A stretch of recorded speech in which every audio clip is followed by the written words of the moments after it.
جب مسلمانوں کے پاس افرادی قوت نہ ہونے کے برابر تھی، ایمان کے اظہار کا مطلب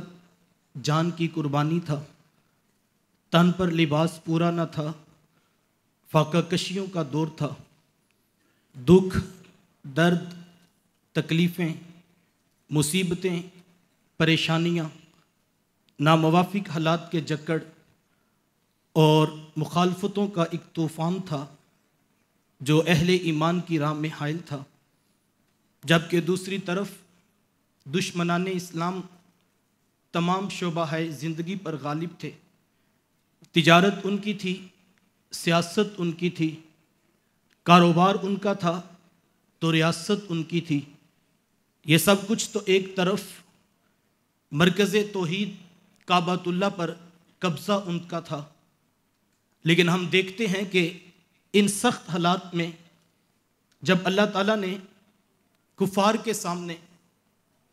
بے سر و سما، بے بس و مجبور، مادی پستی و ذبح حالی کے شکار قافلے کو کھڑا کرنا چاہا، مرکز توحید کعبۃ اللہ کو بتوں سے پاک کروانا چاہا، تو ایک بار بھی یہ نہیں کہا گیا کہ کاروبار مضبوط کر لو، تجارت و سیاست پر توجہ دو، دولت کے انبار لگا لو، تجارتی شاہراہوں پر قبضہ کر لو، ہتھیار اکٹھے کر لو، طاقت جمع کر لو، سفارتی تعلقات مضبوط کر لو، یا قبیلے کے سرداروں سے بنا کر رکھو۔ ایک بار بھی یہ نہیں کہا گیا، بلکہ اس کے برعکس ہمیں اسلوب نزول قرآن یہ بتاتا ہے کہ غار ہیرا کی خلوتیں ہوں یا کہ عکاس کا خطبہ، ذوالمجار کی تبلیغ ہو یا بازار طائف میں پیغمبر کی پرسوز آواز، دن ہو یا کہ رات، دھوپ ہو یا بارش، بات ایک تھی، مواد ایک تھا، نصاب ایک تھا، پیغام ایک تھا۔ اتل ما اوحی الیک من الکتاب، قرآن پڑھو، قرآن پڑھو، پھر قرآن پڑھو، وہ پڑھو جو تمہارے رب نے نازل کیا، وہ پڑھو جو تمہارے رسول کے سینہ نور پہ اترا۔ رب نے کہا تہجد میں پڑھو تو اس کے حبیب نے کہا راتوں کو اٹھ اٹھ کر پڑھو، کبھی کہا ٹھہر ٹھہر کر پڑھو تو کبھی کہا خوبصورت لب و لہن سے پڑھو، کبھی کہا ابی بن کعب سے پڑھو تو کبھی کہا عبداللہ ابن عباس سے پڑھو، عبداللہ ابن مسعود سے پڑھو۔ قرآن پڑھو، تلاوت کرو، غور و فکر کرو، تدبر کرو، نصیحت لو، عبرت پکڑو۔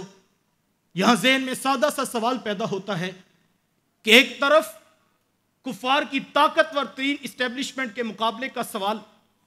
وہ اسٹیبلشمنٹ جو کوڑے مار رہی ہے، وہ اسٹیبلشمنٹ جو ہڈیاں توڑ رہی ہے، وہ طاقت جو سرے بازار ظلم اور جبر کی داستان رقم کر رہی ہے، اتنی بڑی طاقت سے ٹکراؤ کا سوال، اور جواب دو لفظی ہے، قرآن پڑھو،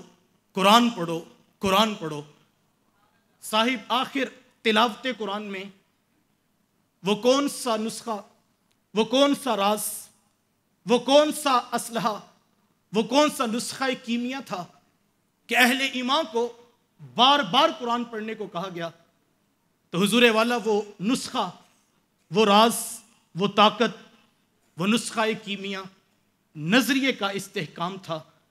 قوم کو نظریاتی طور پر مضبوط کرنا تھا، ڈوبتے ڈگمگاتے یقین کو پختہ کرنا تھا، توکل علی اللہ کو بلڈ اپ کرنا تھا۔ کیوں؟ اس لیے کہ میرے حضور جانتے تھے کہ نظریے کا یقین ہی قوم کو اٹھ کھڑے ہونے کا حوصلہ بخشے گا۔ جتنا نظریہ مضبوط ہوگا اتنی قوم مضبوط ہوگی۔ اور ہم دیکھتے ہیں مکے کی زندگی کے 13 سال نظریاتی استحکام پر کام ہوا، دن رات نظریے سے قوم کو جوڑا گیا، لوگوں کے یقین کو پختہ کیا گیا۔ مکے کی زندگی کی جتنی قربانیاں ہیں وہ نظریاتی پرچار اور نظریاتی ابلاغ کے لیے ہیں۔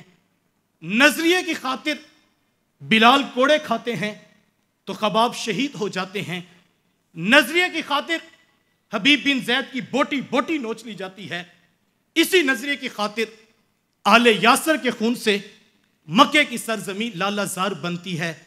لیکن ہم دیکھتے ہیں کہ صدائے حق ہے کہ گونجتی ہی جا رہی ہے. کوچہ و بازار، کوہ و دمن، غار، پتھر، پہاڑ ایک صدا سے گونج رہے تھے، قولو لا الہ الا اللہ لعلکم تفلحون. تمہاری کامیابی، تمہاری فوز و فلاح، تمہارا عروج، تمہاری بقا،